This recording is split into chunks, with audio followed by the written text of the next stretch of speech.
India के पहले article the का यूज होगा या नहीं होगा, अक्सर हमें इसमें बहुत ज्यादा कंफ्यूजन बनी रहती है। इस वीडियो में मैं आपकी सारी कंफ्यूजन क्लियर करने वाला हूं। सबसे पहले हम इस बात का ध्यान रखें कि कोई भी कंट्री का नाम हो उसके पहले तो आर्टिकल का यूज गलती से भी ना करें। कभी भी आप नहीं बोलेंगे the India, the Pakistan, blender होता है, बहुत बड़ी गलती होती है। लेकिन फिर भी हम कुछ कंट्री के नाम से पहले आर्टिकल द का यूज बिल्कुल कर सकते हैं, लेकिन उसके लिए कुछ कंडीशंस रिक्वायर्ड है। कंडीशन ये रिक्वायर्ड है कि अगर किसी कंट्री के नाम में 5 में से कोई एक वर्ड आ जाए। 5 में से कौन से वर्ड? जैसे रिपब्लिक हो, सपोज ग्रेट वर्ड आ जाए, यूनाइटेड वर्ड आ जाए, किंगडम वर्ड आ जाए या फिर स्टेट वर्ड आ जाए। इन 5 में से अगर कोई भी वर्ड किसी कंट्री के नाम में अगर है तो उसके पहले आप आर्टिकल द का यूज बिल्कुल इत्मीनान से कर सकते हो। ग्रामेटिकली 100% करेक्ट होता है।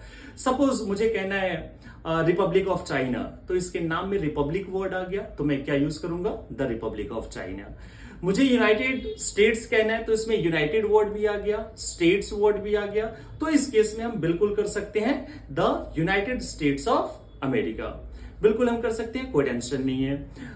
जैसे कि अगर मुझे कहना है ग्रेट ब्रिटेन, तो ग्रेट ब्रिटेन में भी एक वर्ड कौन सा आ गया? ग्रेट वर्ड आ गया। ग्रेट वर्ड आ गया, आप आराम से द का यूज करो।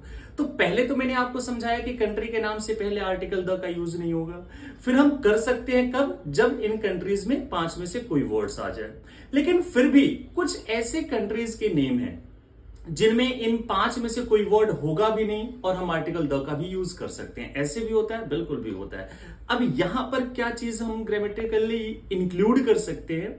देखो जी, नॉर्मली क्या होता है कि कोई भी कंट्री के नेम होते हैं वो सिंगुलर होते हैं। भाई कंट्री तो एक ही है तो उसका प्लुरल कैसे बनाओगे? लेकिन कुछ कंट्री के नेम जो देखने से प्लुरल लगे। सर देखने से प्लुरल लगने का मतलब क्या है?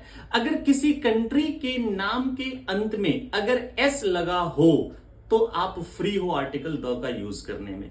जैसे द फिलीपींस, द नीदरलैंड्स आप कह सकते हो, द एल्जियर्स कह सकते हो, द वेस्ट इंडीज हो सकता है, द ईस्ट इंडीज हो सकता है। यानी कि प्लुरल वो होते तो नहीं है लेकिन उसके अंत में एस वर्ड आया है, इसलिए आप आर्टिकल द का यूज कर सकते हो। तो ये जो मैंने आपको बात बताई है ये अक्सर हमें प्रॉब्लम होती है डे टू डे लाइफ में और हमारे एग्जाम के लिए तो खासा इंपॉर्टेंट है। तो बिल्कुल ध्यान से आप आर्टिकल द का यूज करेंगे कंट्री के नाम से पहले और वीडियो को एंजॉय करेंगे।